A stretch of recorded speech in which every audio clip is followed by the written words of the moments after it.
ঈশ্বরের ধন্যবাদ হোক, ঈশ্বরের নাম উচ্চকৃত গৌরবান্বিত হোক। আপনাদের প্রত্যেককে প্রভু যীশু খ্রিস্টের নামে হার্দিক অভিনন্দন জানাই, নমস্কার জানাই, প্রণাম জানাই, ধন্যবাদ জানাই এবং আশা করি আপনারা সবাই খুব ভালো আছেন এবং খ্রিস্টের নামে দিন দিন আপনারা আত্মিকভাবে বৃদ্ধি পাচ্ছেন। এবং আপনাদেরকে ধন্যবাদ দিই যে ঈশ্বর আমাকে সুযোগ দিয়েছেন, ঈশ্বরকে ধন্যবাদ দিই যে ঈশ্বর আমাকে সুযোগ দিয়েছেন আপনাদের সামনে অলমোস্ট ডেলি প্রভুর পবিত্র মধুর বাক্য নিয়ে আসা। কেননা এই বাক্য প্রচার যে আমার জীবনে কত আনন্দ নিয়ে আসে, কত পরিতৃপ্তি নিয়ে আসে, তা আমি আপনাদেরকে বলে বোঝাতে পারবো না। বলতে পারেন যে আমার বেঁচে থাকার উদ্দেশ্যই হলো যে প্রভুর বাক্য যাতে আপনাদের মতো সকলের কাছে গিয়ে পৌঁছায়, নিরন্তর সেই চেষ্টা করা।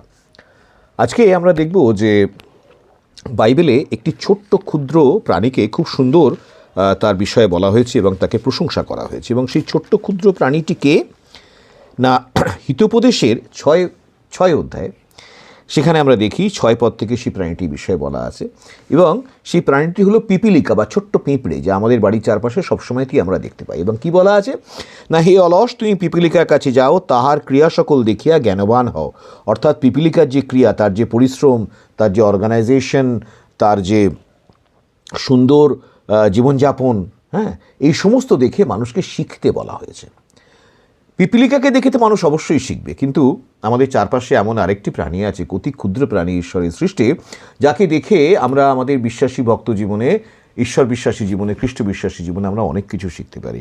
আর সেই ক্ষুদ্র পতঙ্গটি হলো মৌমাছি, হানিবি। কোনোদিন যদি এই হানিবিকে খুব গভীরভাবে আপনারা অনুধাবন করেন, দেখেন বা হানিবির সম্বন্ধে পড়াশোনা করেন, তো দেখবেন যে এই হানিবি বা মৌমাছির থেকে আমাদের বিশ্বাসী জীবনে অনেক কিছু শেখার আছে। সর্বপ্রথম হলো কি, পিপিলিকার মতোই এই হানিবি বা মৌমাছি অসম্ভব পরিশ্রমী। তাই ঈশ্বর আমাদেরকে যে মানব জীবনটা দিয়েছেন এবং যার জন্যে তিনি এই হিতোপদেশ 6 অধ্যায় 6 পদ অনওয়ার্ডস 10 পদ থেকে 11 পদ পর্যন্ত তিনি যে পিপিলিকার সঙ্গে কম্পেয়ার করেছেন, যে পিপিলিকার মতো যদি আমরা পরিশ্রমী হই তাহলে কোনোদিন দারিদ্র্য আমাদের ধারে কাছে ঘেঁষবে না। আর যদি আমরা অলস হই, হাত পা জড়সড় করে শুয়ে থাকি, তাহলে কি বলেছেন ঈশ্বর না, দারিদ্রতা দস্যুর ন্যায় আসবে, তোমার দৈন্যদশা ঢালির ন্যায় আসবে। অর্থাৎ ব্যক্তিগত খ্রিস্টীয় জীবন বা বিশ্বাসী জীবন যেন কখনো অলস না হয়, কিন্তু সবসময় যাতে পরিশ্রমী হয়, সেজন্য ঈশ্বর পিপিলিকার দিকে তাকাতে বলেছেন ঈশ্বরের বাক্য। কিন্তু হানিবি বা মৌমাছিও সম পরিমাণে পিপিলিকার মতোই পরিশ্রমী। তাকে দেখে আমরা বুঝতে পারি সে একটা মিনিটও বসে থাকে না, সবসময় হয় চাকের ভেতরে মধু সঞ্চয় করছে, নয়তো উড়ে উড়ে গিয়ে মধু সংগ্রহ করছে, নয়তো চাকের নির্মাণ কার্য করছে, কিছু না কিছু সে করেই যাচ্ছে। তাই জন্যে এই হানিবি বা মৌমাছিও পিপিলিকার মতোই আমাদের শিক্ষক।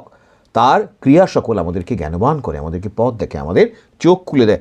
এছাড়াও আরেকটা জিনিস শেখার আছে এই মৌমাছির কাছ থেকে, সেটা হচ্ছে টিমওয়ার্ক। কীভাবে ঐক্যবদ্ধভাবে বাস করে কীভাবে ক্ষমতাবান হয়ে উঠতে হয়, ঐক্যবদ্ধভাবে বাস করে কীভাবে সমৃদ্ধি লাভ করতে হয়। কেননা এই ঐক্য বিষয়টি আমাদের প্রভু ঈশ্বরের, সদাপ্রভুর খুব প্রিয়, যার জন্যে তিনি গীতসংহিতার 133 গীতের 1 পদে তিনি বলেছেন, দেখো ইহা কেমন উত্তম ও কেমন মনোহর যে ভ্রাতারা একসঙ্গে ঐক্যে বাস করে। কারণ ঐক্যই বল এবং অনৈক্যই হচ্ছে দুর্বলতা। তাই এই মৌমাছিকে বা হানিবিকে দেখলে আমরা বুঝতে পারি যে তারা একটা চাকেতে একটা পুরো সমাজ গঠন করে, একটা শহরের মতো গঠন করে, এবং সেখানে সমস্ত মৌমাছি একসঙ্গে ঐক্যবদ্ধভাবে থাকে এবং যার জন্য তারা ভীষণ শক্তিশালী। অতি বড় বড় প্রাণীও মৌমাছির চাকে খোঁচা দেওয়ার আগে 5 বার ভাবে, কেননা দলে দলে মৌমাছি তাকে আক্রমণ করে ঐক্যবদ্ধভাবে। তাই ঐক্যই যে শক্তি, মণ্ডলিক ঐক্য, সামাজিক ঐক্য, পারিবারিক ঐক্য, এগুলোই যে শক্তি, এই কথা আমরা এর কাছে, আমাদের হানিবি বা মৌমাছির কাছে আমরা শিখতে পারি। আরেকটা জিনিস আমরা মৌমাছির কাছ থেকে শিখি আছে। দেখুন, মৌমাছি যে দিনের পর দিন সারাটা জীবন, তার ক্ষুদ্র জীবন ধরে যে সে ফুলে ঘুরে যে সে মৌ বা মধু সংগ্রহ করে এবং সেই মধুকে সে চাকের খোপে জমিয়ে রাখে, সে নিজে কিন্তু এক বিন্দুও মধু পান করে না। সে শ্রমিক মৌমাছিরা যারা জড়ো করে মধু, তারা শুধুমাত্র জড়ো করে থাকে।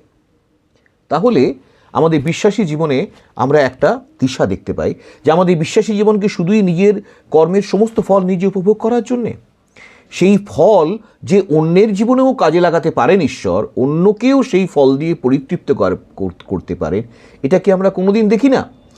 এটারও কিন্তু একটা বিশ্বাসী জীবনে একটা বিশাল তাৎপর্য আছে, একটা অ্যাঙ্গেল আছে।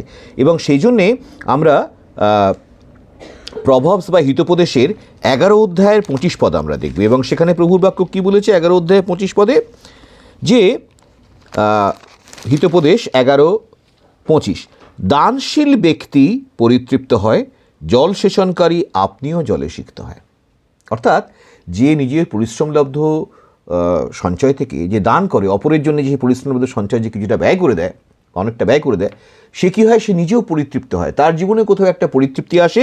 এবং যেরকম বাগানে যে জল দেয়, সেরকম গাছে জল দিতে দিতে দিতে সেই জলকণা ছিটকে ছিটকে পড়ে যেমন তাকেও সিক্ত করে, তেমনি দানশীল ব্যক্তি নিজেও শীতল হয়, তৃপ্ত হয়, সিক্ত হয় এবং ঈশ্বরের বহু বহু বহু অনুগ্রহ আশীর্বাদ লাভ করে। তাহলে দেখুন, একটা ক্ষুদ্র পতঙ্গ মৌমাছি, হ্যাঁ, সেই মৌমাছি আমাদের আশপাশে হয়তো একটু গ্রামাঞ্চলে কমনলি দেখা যায়, শহরাঞ্চলে অনেক সময় মৌমাছি চাক বাঁধে। তাহলে পিপিলিকার মতো এই মৌমাছিও আমাদের আত্মিক জীবনের অনেক কিছু শিক্ষা দিয়ে আমাদেরকে কত সমৃদ্ধ করতে পারে। এই গোটা জগৎটাই ঈশ্বর সৃষ্টি করেছেন যাতে আমরা সেদিকে তাকিয়ে তাকিয়ে শিক্ষা নিতে পারি। তাই আসুন, আমাদের বিশ্বাসী জীবনে আমরা মৌমাছির থেকেও মূল্যবান শিক্ষা আহরণ করি এবং সেই পথে আমরা ঈশ্বরের দেওয়া এই জীবনটাকে ব্যয় করি, সুন্দরভাবে ব্যয় করি। ঈশ্বরের ধন্যবাদ হোক, ঈশ্বরের নাম উচ্চীকৃত হোক, আবার নিতে হোক। Amen, amen, amen.